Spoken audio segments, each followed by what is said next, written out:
ڕێز و سڵاوێەوە بینەران و گوێگرانی خۆشەویستی تەلەڤیزیۆنی کۆمەڵا لەگەڵتانم بۆ پێشکەشکردنی گەشتی هەواڵەکانی ئەمڕۆ ڕۆژی پێنجشەممە. سەرەتاش بە سەردێڕی چەند هەواڵێکی دەست پێ دەکەین. بەردەوامی گوشەری ناوەندە ئەمنیەکان لەسەر هاوڵاتیان لە کوردستان. دەست بە سەرکرانی هاوڵاتیکی خەڵکی شاری کەمیاران بە مەبەستی جێبەجێکردنی ماوەی بەندکرانەکەی. ئازادی کاتی هاوڵاتیکی خەڵکی شاری مەهاباد بە دانانی بارمتە. هێرشی درۆنی کۆماری ئیسلامی بۆ سەر حیزبەکانی ڕۆژهەڵات. هێرشی ئاسمانی ئەمریکا بۆ سەر پێگە سەربازیەکانی ڕژیم لە سنووری پیرانشار.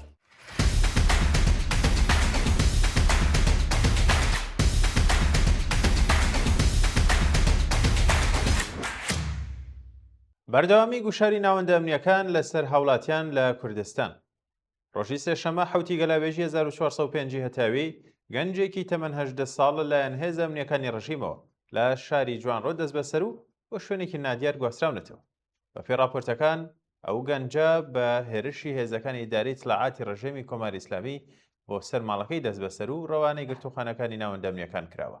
شایانی باسا کە سەرڕای بە دواتەچوونی بنەماڵەکەشی لەسەر دۆخی تەندروستی و شوێنی ڕاگررتنی تاکاتی دەڕشنی ئەم هەواڵە زانیاریەک لە بەردەستدانیە و لە مافی دەستڕاگەیشتن بە پارێزەری سەربەخۆ بێبەش کراوە.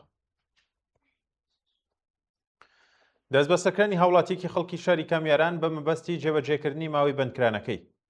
ڕۆژی سێشەممە سەی گەلاوێژی 1405 هەتاوی پەیام حسێنی پاش بانگێشتی بە مەبەستی تێپەڕاندنی ماوەی سزای 1 ساڵ بەندکرانەکەی بۆ بەندیخانی ناوەندی کامیاران گواسترایەوە.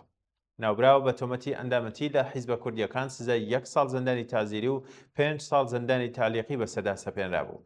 ئەم سزایە لە کاتێکدایە کە ناوبراو تەمەنی کەمتر لە 18 ساڵ بووە.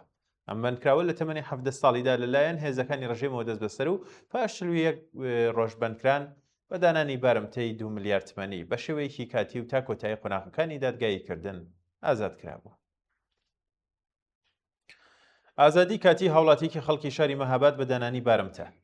بە پێی دوایین زانیاریەکان هاوڵاتیکی خەڵکی شاری مەهاباد بە دانانی بارمتەی 500 ملیۆن تمەنی بە شێوەیەکی کاتی لە گرتوخانەکانی هێزە ئەمنیەکان ئازاد کرا. ئەو هاوڵاتیە بە ناوی پەیمان محەممەدی مورادی ڕێکەوتی سیویەکی جۆزەردانی 1405 هەتاوی پاش بانگێشتی لەلایەن ئیداری اطلاعاتی شاری مەهابادەوە دەست بەسەر و ڕەوانەی گرتوخانەکانی ناوەندە ئەمنیەکان کرابوو. شایانی باسا کە ناوبراو لە مافی پەیوەندی لەگەڵ بنەماڵەکەی و دەستڕاگەیشتن بە دەرمانی خێرابێ بەش کرابوو. هێرشی درۆنی کۆماری ئیسلامی بۆ سەر حیزبەکانی ڕۆژهەڵات. ڕۆژی ڕابردوو لە درێژەی بەرزبوونەوەی ڕێژەی گرچی و ئاڵۆزیەکانی ناوچەکەدا بنکە و بارەگاکانی حیزبەکانی ڕۆژهەڵاتی کوردستان جارێکی دیکە بە ئامانجی سوپای پاسدارانی ڕژیم گیراوە. بەپێی راپۆرتەکان بنکە و بارەگاکانی حیزبی دیموکراتی کوردستان ئێران لە ناوچەی بالیسان لەلایەن هێزی قودسی سوپای پاسدارانەوە بە درۆنی ئینتحاری بە ئامانج گیراوە. شایانی باسا کە تاوەکو داڕشتنی ئەم هەواڵەش سەبارەت بە ئاسی زیانە گیانی یان مادیەکان لەلایەن ناوەندە پەیوەندیدارەکانی حیزبی دیموکراتی کوردستان ئێرانەوە زانیاریەک بڵاو نەکراوەتەوە. هێرشی ئاسمانی ئەمریکا بۆ سەر پێگە سەربازیەکانی ڕژیم لە سنووری پیرانشار. ڕۆژی ڕابردوو ئەرتەشی ئەمریکا چەند پێگەیەکی سوپای پاسدارانی لە ناوچە سنووریەکانی پیرانشار بە ئامانج گرتووە. بە پێی راپۆرتە ناوخۆیەکان بنکەکانی سەرکانی و مامجەلال و بەردەسپی لەلایەن ئەرتەشی ئەمریکاوە لە ڕێگەی فڕۆکەی جەنگیەوە و بە زیاتر لە 4 موشک بۆردۆمان کراون. سەرچاوەکانی هەواڵ ئاماژە بەوە دەکەن کە بۆ ماوەی چەندین ڕۆژە کە ناوچەکە لەلایەن پەهبادەکانی ئەمریکاوە لە ژێر چاودێریدایە و هێشتا لەلایەن ناوەندە پەیوەندیدارەکانی کۆماری ئیسلامیەوە زانیاریەک سەبارەت بە ئاسی زیانەکان بڵاو نەکراوەتەوە. حکمی سەرجەم 10 ساڵ زیندان بەسەر 4 هاوڵاتی دەست بەسەرکراو لە مانگی بەفرانباری 1414. بەپێی هەواڵی گەیشتوو 4 هاوڵاتی لە شارەکانی بۆچنورد و ئاشخان سەر بە پارێزگای خۆراسانی باکوور کە لە ڕەوتی ناڕزایەتیەکانی مانگی بەفرانباردا دەست بەسەرکرا بوون. سەرجەم حکمی 10 ساڵ زیندانی تەعزیریان بەسەردا سەپێنراوە. بەپێی راپۆرتی گەیشتووە 4 هاوڵاتیە بە ناوەکانی ئەمیر مەهدی نەعیمی فەر تەمەن 18 ساڵە، مەهدی ڕۆستەمی 25 ساڵ و سەید عەلی ڕەزا سەیدی 26 ساڵ و یاسین سەرفراز تەمەن 17 ساڵ و ئەندامی هەڵبژاردەی بۆکسی ئێران لە کاتی ناڕزایەتی سەرتاسەریەکانی خەڵک لە مانگی بەفرانباری 1404 هەتاویدا لەلایەن هێزە سەرکوردیەکانی ڕژیمەوە دەست بەسەر کرابوون. ئەو 4 هاوڵاتیە بە تۆمەتی نادیار سەرجەم حکمی 10 ساڵ زیندانی تەعزیری و 50 ملیۆن جەزایان بەسەردا سەپێنراوە. کوژانی 5 ئەندامی سوپای پازاران بەهۆی هێرشەکانی ئەمریکا و عەرەبستان بۆ سەرپێگەکانی حەشتی شەعبی. ڕۆژی ڕابردوو سوپای پازارانی ڕژێمی کۆماری ئیسلامی بە بڵاوکردنەوەی بەیاننامەیەک کوژرانی 4 نوێنەری خۆی لە هێرشەکەی ئەمریکا و سعودیە بۆ سەرپێگەکانی حەشتی شەعبی لە کەربەلا ڕاگەیاند.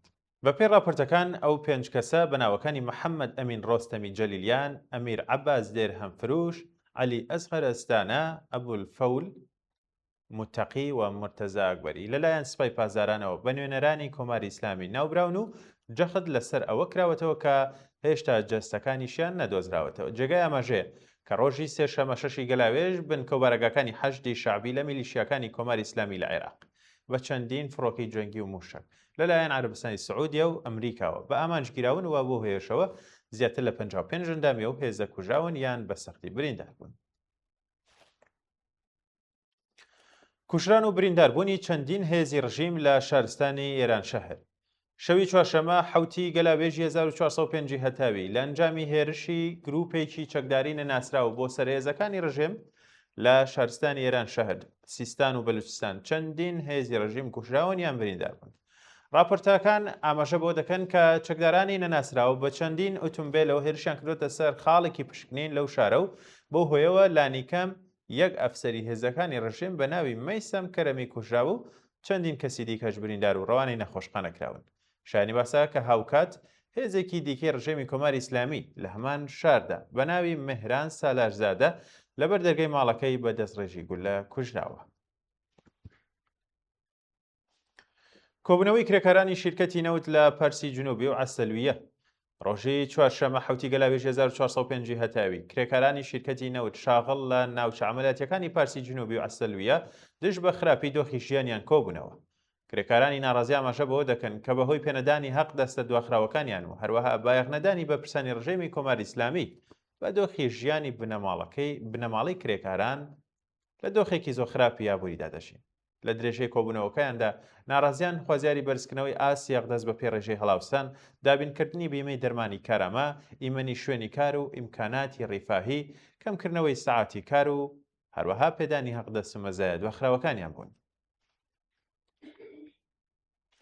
ناڕزایەتی کرێکارانی کانگەی ئاسنی ئاریانە.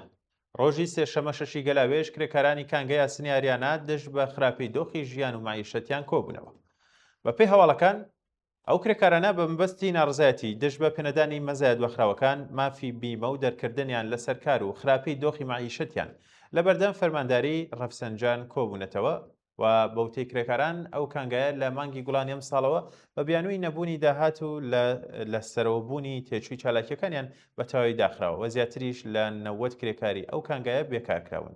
شایانی باسە کە کرێکارانی ناڕازی جەختیان لەسەرەوە کردوێتەوە کە بەرپرسانی ڕژیم لە ئاست ژیان و داهاتوی پیشەییاندا بەرپرسیارن و پێویستە وەڵام دەرەوەی داخوازیەکانیان ببن. بەردەوامی هێرشەکانی کۆماری ئیسلامی بۆ سەر وڵاتانی ناوچەکە. بەیانی ئەمڕۆ پێنجشەمە 8 گەلاوێژ کۆماری ئیسلامی بە 5 موشک هەوڵی بۆ هێرشکردنە سەر وڵاتی ئوردن داوە کە لەلایەن سیستەمی بەرگریە وڵاتەوە پوچەڵکراونەتەوە. وتەبێژی هێزە چەکدارەکانی ئوردن ڕایان گەیاندووە کە ئەو هێرشە چەند کاتژمێر پاش هێرشەکانی بەیانی ئەمڕۆ لەلایەن ئەمریکاوە بۆ سەر کۆماری ئیسلامی ئەنجامدراوە و هیچ زیانێکی ماڵی و گیانی نەبووە. ئیدانەی هێرشەکانی میلیشیاکانی کۆماری ئیسلامی بۆ سەردامەزراوە نەوتیەکانی سعودیا لەلایەن قەتەرەوە دوایینەوە. حوتی گەلاوێژی 1405 هەتاوی وەزارەتی دەرەوەی قەتەر بە بڵاوکردنەوەی بەیاننامەیەک بە توندی ئیدانەی هێرشەکانی میلیشیاکانی سەر بە ڕژێمی کۆماری ئیسلامی بۆ سەردامەزراوە نەوتیەکانی سعودیای کرد.